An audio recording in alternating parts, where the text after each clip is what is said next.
Lukas 1, verse 26 tot 38.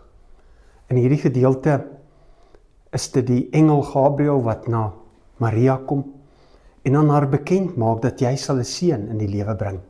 'n Seun wat die wêreld sal red en daarom moet jy hom Jesus noem.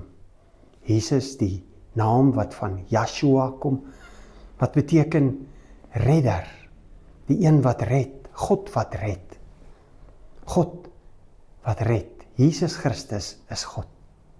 Maar dan in vers 37, wanneer sy twyfel, sê die engel, niks is vir God onmoontlik nie. En dis ons mantra.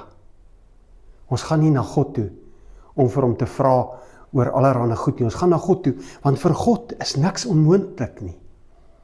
Ons gaan nie na mense toe wanneer ons in 'n krisis is nie. Ons gaan na God toe, want vir God is niks onmoontlik nie.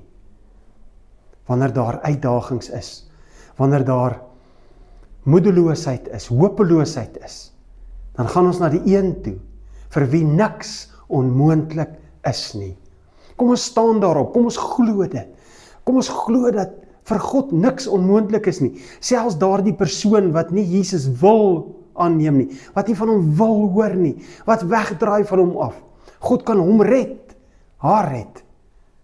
God wil elke mens red, want niks is vir God onmoontlik nie. Hy kan selfs iemand soos ek gebruik. En daarom staan ek op hierdie woorde vandag. Ek weet, ek is 'n getuienis dat God my kon gebruik, want vir God is niks onmoontlik nie.